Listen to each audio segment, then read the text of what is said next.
अब कांग्रेस को क्या लगता है कि इनके ट्रैप में आप लोग थे कि आपके ट्रैप में समाजवादी पार्टी फंस गई?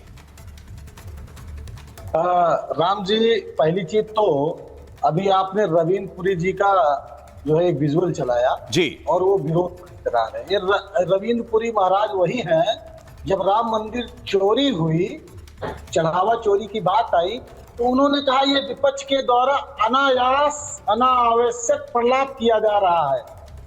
ये चंदा चोरों के पक्ष में खड़े थे, तो आज भी खड़े हैं। जरा ये बताइए, और ये भारतीय जनता पार्टी की वो सरकार, तो फिर क्यों बदल रहे हैं समाजवादी पार्टी के स्टैंड? इतना ही अच्छा है तो भाई, जो एंजॉय कर रहे थे वहां पे, उपहास कर रहे थे, तो करें। फिर क्यों बदल रहे हैं स्टैंड? अगर रविंद्र पुरी महाराज के विरोध से कुछ नहीं होता तो? जैसे आपने मल्लूक जी को सुना है, वैसे मुझे भी सुन लीजिएगा, या जैसे अभी राधिका खेड़ा जी को सुनेंगे जी। तो ये वही बाबा है, भाजपाई बाबा, जो अब बिल से निकल कर आ रहे हैं। पप्पू जी ने रावण की नाभि पर तीर मारा। ये फर्जी बाबा जो भारतीय जनता पार्टी से चंदा वंदा लेकर अपना पेट फुलाकर घूमते हैं, ऐसे ही बाबा आज फिर खड़े हुए हैं पप्पू जी के विरोध में। सच ये है। अच्छा, तो नहीं होना चाहिए विरोध, नहीं होना चाहिए, आप ये कह रहे हैं? पप्पू जी को परमात्मा घोषित क्यों नहीं कर देते? उनकी फोटो लगाइए, नहीं लगाइए ना, फोटो लगाइए उनकी। हाँ, उनको पदवी दिलाइए, यही काम है आपका। नहीं सुन पाइएगा तो उनको दिलाइए पदवी, और पूरे गांधी परिवार को बोलिए वहीं पर जाके समर्पित हो जाए। खड़े हो सकते हैं। नहीं, उन्हीं पे जाके समर्पित कर दीजिए आप। कोई सवाल जायज ना हो, आप उसका जवाब दीजिए, इधर उधर मत करिए। अरे इधर उधर क्यों मत करिए, इधर उधर क्यों मत करिए? आप बोल रहे हैं पप्पू यादव जी ने अरे क्या पप्पू यादव जी ने क्या कर दिया? क्या कर दिया? कोई क्रांतिकारी काम कर दिया इस देश में? जो हमारा भागवत क्रांतिकारी काम कर दिया।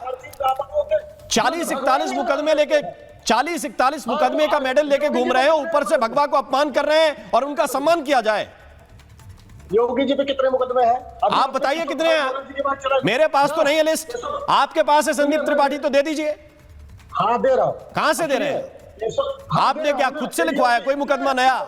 एडीआर की रिपोर्ट। अरे सारी रिपोर्ट देख ली है मैंने पिछले चुनाव की। आपके पास हो तो दे दीजिए वापस मुझे। मेरी बात सुनिए, आप मेरी बात सुनिए। इनमें जाके पप्पू यादव की तस्वीर लगा के अगरबत्ती लगाइए। अगर आपको रविंद्र पुरी महाराज नहीं दिखते, अगर आपको देश के बाबाओं का विरोध नहीं दिखता, तो आप एक काम कीजिए, पप्पू यादव को अगरबत्ती लगाइए, सुबह शाम लगाइए।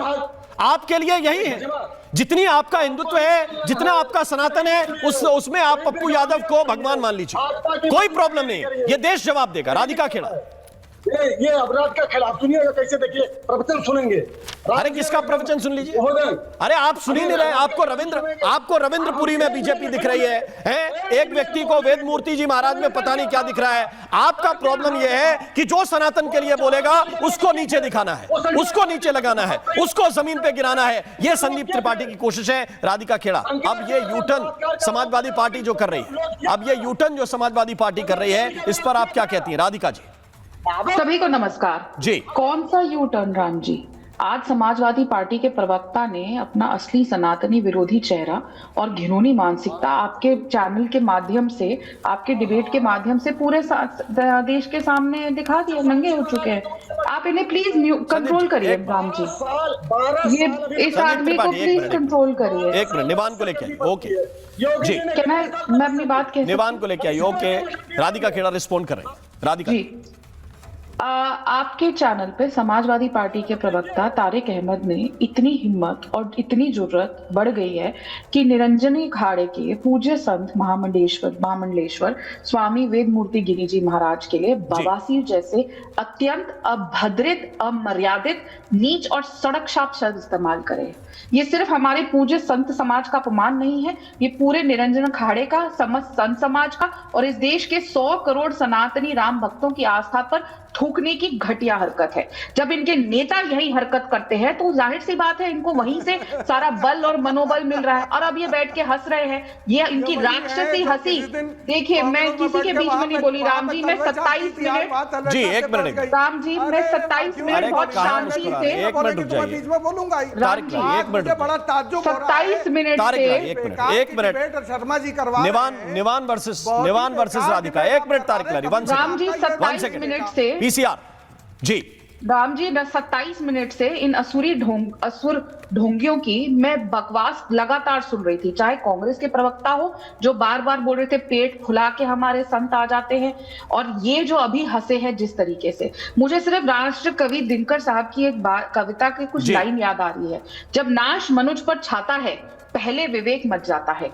पप्पू यादव हो, डिंपल यादव हो, जो मजे ले लेके खुश हो के पैसे दे रही थी, या पप्पू यादव किस तरीके से प्रभु श्री राम की फोटो को अपने सांसद के पैरों पे लगा रहे थे, संसद के बाहर संतों को चोर बताकर ठहाके लगाए जा रहे थे, और आज आपके चैनल पे कांग्रेस के प्रवक्ता हो या समाजवादी की पार्टी के प्रवक्ता हो, दोनों ने दिखा दिया कि वो अपने नेता के चेले हैं। और पप्पू यादव, तो आपने एक गलती कर दी जब आप बोल रहे थे इंडिपेंडेंट, पप्पू यादव ने ऑफिशियली कांग्रेस पार्टी, कांग्रेस के प्लेटफॉर्म पे खड़े होकर ज्वाइन करी है, तो वो तो बिल्कुल वही कर रहे हैं जो राहुल गांधी सुनना चाहते हैं। राहुल गांधी सनातन को खत्म करना चाहते हैं। राहुल गांधी के हिसाब से एड्स और मलेरिया से भी बढ़कर है सनातन धर्म, उनके हिसाब से वो तो पूरे उनकी कर्नाटक के सरकार और जो साथ में वो है ना उनके प्रियांक खड़गे साहब के सुपुत्र शहजादा नंबर 2, वो तो सीधा कहते हैं हिंदू धर्म खत्म होना चाहिए। तो इन लोगों की मानसिकता है ये। और आपको याद होगा अटल बिहारी वाजपेयी जी ने कहा था, आप हमसे लड़ लीजिए, बीजेपी से लड़ लीजिए, पर राम से मत लड़िएगा। राम से लड़ने से कुछ नहीं होगा, और वो नतीजा आप देखिएगा, समाजवादी पार्टी बनेंगे। और ये जो बगल में बैठे हैं निर्वाण जी, वो क्या बोलेंगे? उनके मुख्यमंत्री तो खुद गुरु धोखी है, पूरे देश को पता है, पंजाब में पता है, एक सिख को पता है किस तरीके से गुरु धोखी का इल्जाम है, किस तरीके से अकाल तख्त ने इनके बारे में जो कहा है, और कितनी बेशर्म है, अभी तक इस्तीफा नहीं दी है, सब के सब। निवान ठीक है।